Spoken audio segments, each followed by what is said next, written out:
Hello, everyone, and welcome to the Human SOS Show. We're on episode 137, rocking along and heading down another year.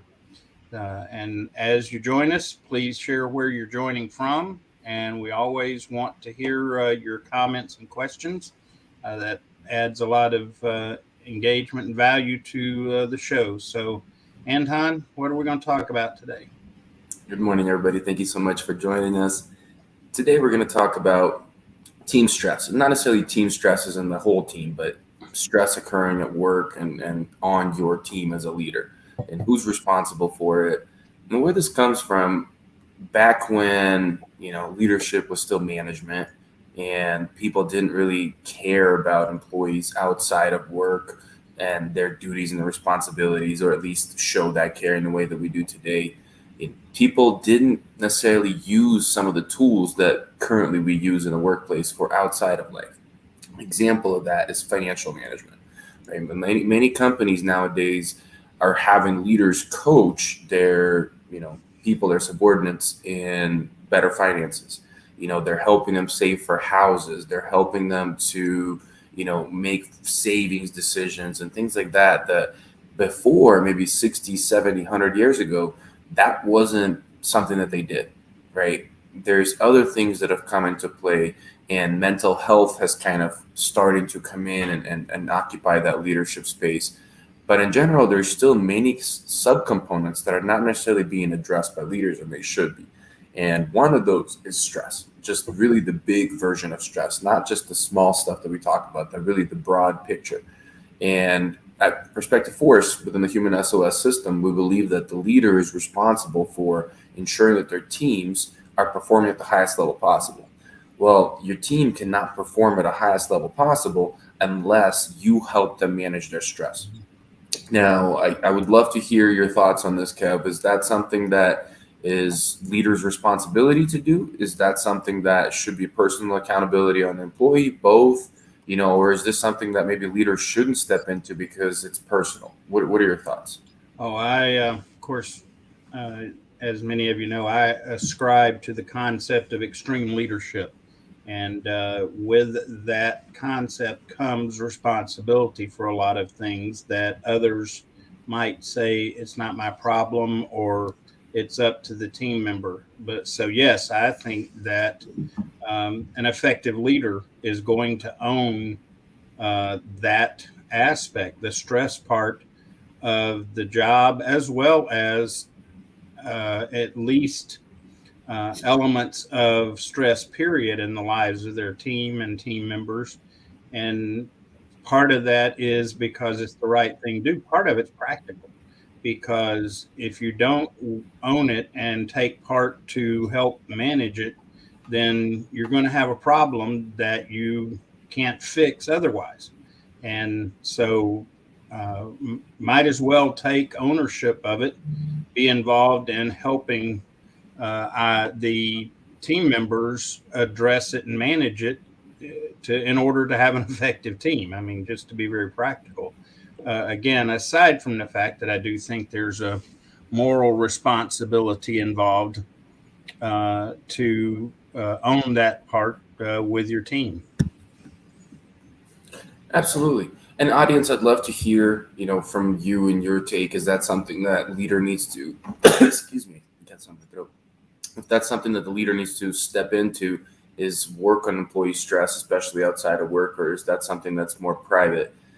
And one thing that I would say, a lot of times we say leaders should do this, but we don't talk about the avenue of how to go about doing it. And it's such a new thing to do that many leaders are not comfortable doing this. Many leaders are not comfortable in going and discussing, personal stress outside of work stress and things like that. But we need to. And Kevin and I talk about this often. It's been a while since we mentioned it, but it's really a three component situation where we first need to make sure that the team is educated. Mm. Nobody's going to come to you with a problem that they don't know is a problem, right? So it's really step one is educate your team on what stress is, on the big picture of stress, right? We talk about the bucket analogy very often in the show, and bucket represents capacity for stress. Water represents the stress itself, where the bucket overflows and we got issues, right? Well, as a leader, you first need to educate all the people in your team about all the different sources of water intake that they have in their life, right? A lot of times we miss many of the sources that we need to educate people on, and they're like, well, this part's not that bad, but yet they're still feeling overwhelmed, feeling burnt out, feeling stressed out, their performance is down because they may not be thinking about how nutrition connects to stress management. I was actually doing some research yesterday, and it came out. There's a new field, which is nutritional psychology. Pretty crazy, right? Like there's now Harvard has studies on nutritional psychology, meaning how does nutrition affect our psyche, right? How does it affect our behavior? How does it affect those things? And nutritional health is just as important for our physical or for our mental health as it is for our physical health. We don't talk about that very often, right? So that's step one. What's step two, Kev? You know where I'm going with this? No, you're got me. Education. Oh, of course. I learned this from you, so that's why I was like trying to see if you remember. But no, I missed the obvious. Education, right? So the education piece, we've created awareness, right? Here's all the different things going on. Now here's education. Here's how to fix those different things. Here's how to improve those different things, right? And as a leader, you may not have all these answers, and that's okay. You're not expected to. You're just expected to find a place or a person to help you provide those things. Kevin and I are an example of those things, but there's many people out there, right? Maybe you take on a coach that's helping you coach others, right, in a certain space. Because the thing about coaching, folks, and we've talked about this many times, you don't have to be an expert in what you're coaching in order to be an effective coach. It helps oftentimes, but you don't have to. You can create, objectives for the week to go learn something, right? And you together with your coachee, you folks are learning together, or they're learning, they're coming back and reteaching you what they learned and showing you how they've grown. So don't think just because you don't know everything, you can't coach people on something. Right. And the last piece is application, right? Custom tailoring the approach of what these people learned about, why it's important, but tailoring specific to them and their lifestyle and their worst stressors and their things that are most easily helped, those kind of lowest hanging fruit that can help with their stress. And that's the system, right? And that's what leaders need to be doing. Create awareness, educate, and apply. I wanted to give a shout out. We got wound up with everything going on. Welcome back, Ed Mario. Been a while since we've heard from you. Of course, Sharon, glad to have you, and Rick as well. So yeah, glad to have you guys. And one of the things that I wanted to kind of cue in on a little bit that you mentioned is the idea that in order to help people, you don't have to be expert in a given field. If you know the principles of coaching, and an analogy that I use is that principles of good, effective teaching. If I have sources of information about a topic from people that know it, I can teach that even though I'm not expert. So just realize that you, as a leader, you can do what you need to do if you're determined to do it. And definitely education is a key piece, because I go back to the fact that a lot of people are living unintentional. They're kind of rolling along on autopilot or just going through the motions. And so if we do nothing else in the matter of stress in our teams, then making them aware, we have probably had quite an impact on them, because that so many aren't intentional in what they do and how they're operating either at home or at work. And so that awareness can go a long way towards making a difference in our team. And it's something that we've got to do. If we don't, we're going to create other problems with our teams that will affect productivity, will affect, if you will, job satisfaction, a lot of different factors. And so getting that education piece can be, in and of itself, can be very remarkable, because a lot of people just are on autopilot. No, absolutely. And leaders, you have to educate yourself. I mean, obviously, Mm-hmm. you don't have to be educating yourself to a point of being an expert, but you better have at least the awareness piece down, right? Like the why behind stress management, because there's going to come a time where, like always, every single week you have deadlines and you have priorities with time management. And like many leaders, we get caught up and we prioritize acting on the business versus acting with our people, right? Doing more business relevant tasks with our short 40 weeks, as a leader, that's not enough, never enough. So when push comes to shove, deadlines come up. If we don't understand the value of what we're coaching and what we're actually helping employees to accomplish, not just from a personal standpoint, but even from fiscal, business standpoint, um, we're going to push that time away. We're going to push those one-on-ones away. We're going to push, discussions within one-on-ones on topics of stress away because we're going to focus on performance relevant topics. But if we actually spend the time educating and educating yourself and becoming aware of true impact, especially negative impact that stress has on employee performance, on your team, on your business performance, and you really see what you're losing by not doing it, and you see what you're gaining by doing the stress management talks with your teams and your people, then when push comes to shove and deadlines are happening, you're still not going to push this time away because you know what that investment is worth.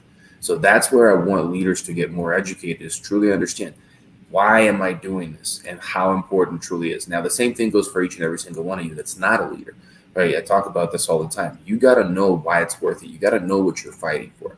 So before you start fixing a lot of these issues that, we struggle with in everyday life with stress, really understand what would change if you actually implemented some of these tough things that you got to do, like mindfulness, meditation, exercise, better diet, journaling, gratitude, whatever the steps of mitigation strategy are.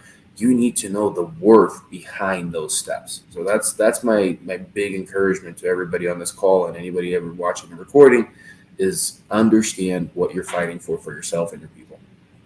Well, and to part of what we're talking about is related to effective leadership, and one of the things about leadership that is critical, and this is one of the hard challenges for leaders, especially frontline leaders and even middle organization leadership, and that is delegating.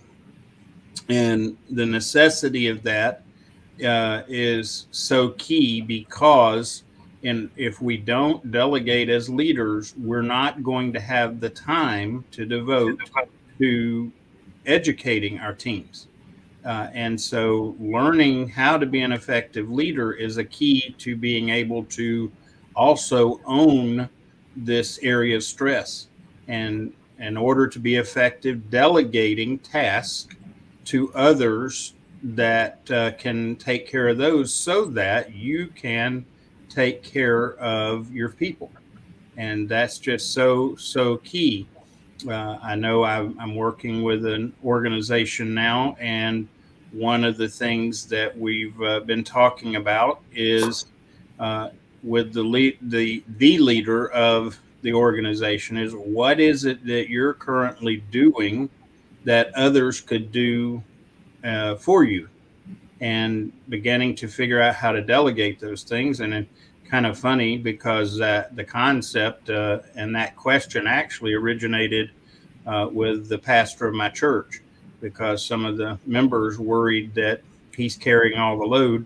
And so one of the members approached him and said, what is it you're doing that others could do so that you're free to take care of things that only you can take care of? And so as a leader, you need to ask yourself that question. What are you doing that others can do that they can take on so that you can take ownership of this whole stress concept? So just a practical tip on how to effectively own stress on your team and deal with it. Welcome, Sherry. Glad to have you. And then, Anton, do you have something, or should we go to Sharon's question comment?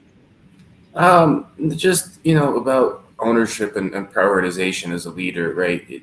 Whether you ask that question, whether you go and you do the urgent, not urgent, important, not important quadrants, your people should be your top priority. Now, just to kind of reiterate the point that I made before, you don't have to have all the answers.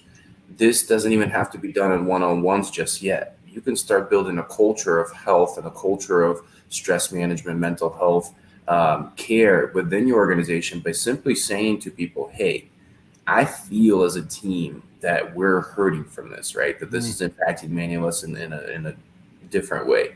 So we're going to dedicate, first 15 minutes of our weekly team meetings to stress management, right? Or maybe last 15 minutes, however it is, whatever it is. And then just get all people involved and get them teaching little components, right? One person goes researches something, then they come in and they reteach to the team. And there's so much value that comes from that. It's not just about what the knowledge is at that point.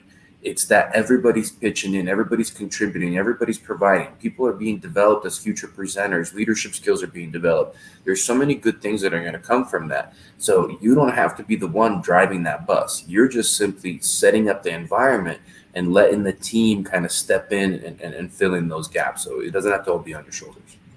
Well, and Sharon's comment kind of goes to that, and that I had to do that a long time ago with one of the employees that was being asked to use hygiene.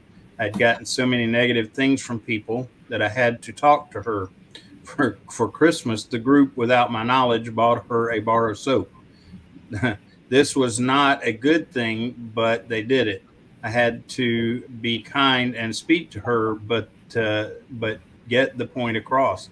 And so, again, example of in the culture, having the team take ownership as part of the culture. One of the things that I train leaders all the time is if you build the culture, the environment as a healthy one, when some issues arise, your team will take care of that issue without you having to intervene. And of course, it has to be done well. Part of what you have to have in your culture is that environment where people are secure and not concerned about attack and things. But when you set that up, your team will get involved because they know the value of the team working together and working through things. And by the way, as your team works through these things together, they grow together and become stronger, because the best way to build a strong team is to have opportunities to struggle together, whether they are a natural byproduct of what's going on, or whether it's something that as a leader you help set up, such as one of the great things that I've seen teams do is they will do community service project together, and one that requires mostly just good old-fashioned hard work, sweat, and all that, and go out and do this together. And as used to talk to my brother about, that is when you go out and you do things and you sweat together, it's hard to be pretentious when everybody's sweaty and stinky together. And so set an environment where your team can work through things together, and that will help them with awareness as well through just the very function as a team. And I'm going to use kind of an interesting example, but it's something that is a challenge, and that is with the team where you have common report times. And if that's important, and that you allow the team to be strong in the culture, you set up the culture, and the culture is to be on time, then what happens is that when people don't comply or get on board or buy in, you allow positive peer pressure to occur in that culture. But to get there requires the leader to be proactive and to take those steps to get that in place. The ultimate goal in this is that as a leader, that you are setting the situation up just like you're trying to empower and task your team to to their strengths. You need to have the same environment for yourself, so that by the proper culture, you're allowed or can mostly operate in your strength as well.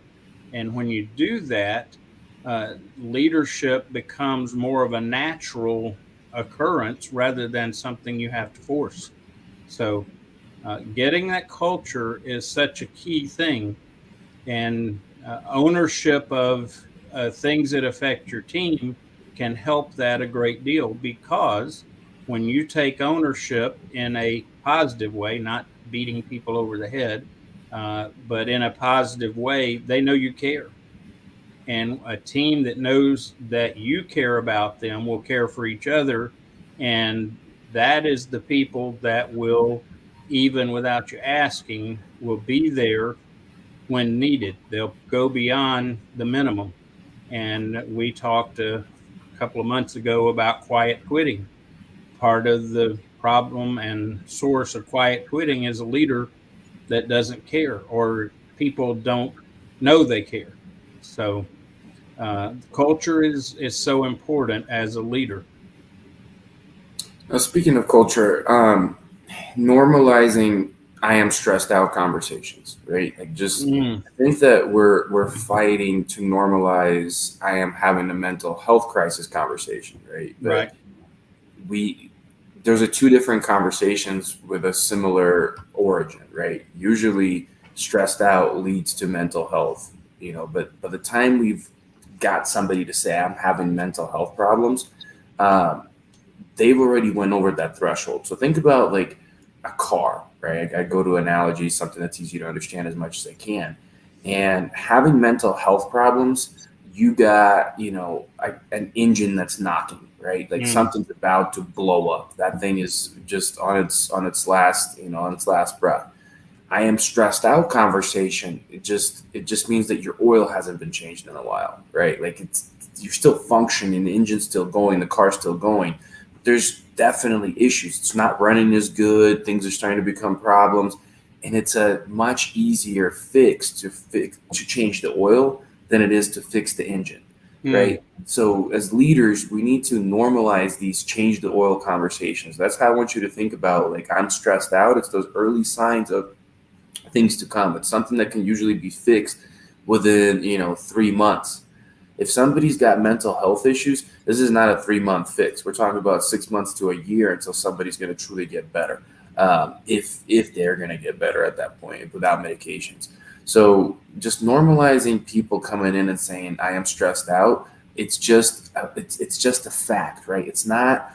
We're not saying anything bad about them. They're not weak. They're not bad at their job. They don't need to start looking for a replacement for them, like that kind of stuff. They just need some support, right? And whether they're doing that to their peers, whether they're doing it to you as a leader, there's got to be an outlet within your team that a person can go and say, I'm stressed out and get some help. And I'm not just talking about your EAP program, right? Your employee assistance programs that people get the, anonymous 5-6 sessions.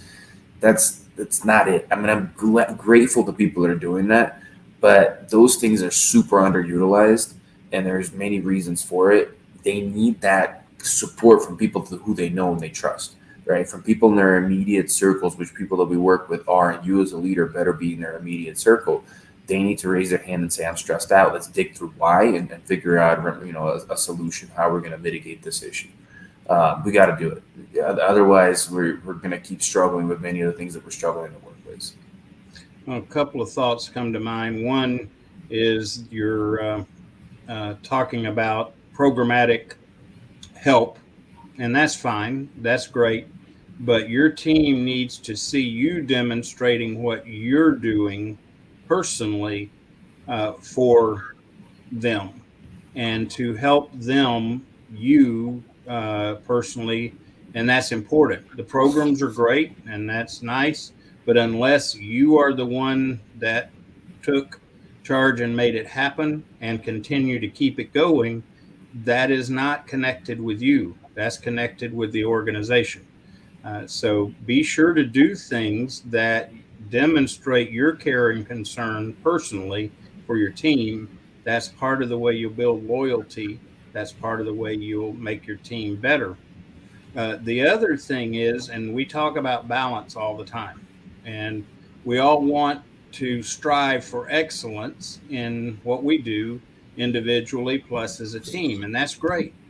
But there is a balance to that, and that is understanding not everybody is excellent all the time in everything, and uh, allow that that's part of the natural process, the growth, um, and don't make people feel bad when they don't, when they're not excellent. Because last time I checked, none of us have it figured out. And to act as though we do and treat people as if they are weird because they don't have it figured out is foolish. We need to have an environment where we recognize that we all have room for growth and we need it, and it's okay. Now, one caveat is that somebody, because we've had these types of folks, they say, well, that's just who I am and I'm not going to change it, doesn't matter what. That's not the type of thing I'm talking about. I'm talking about as we're going along and people are struggling, it's okay to struggle as long as you're trying to grow in it and improve and go forward. So, Zaid, welcome. Always good to hear from you as well.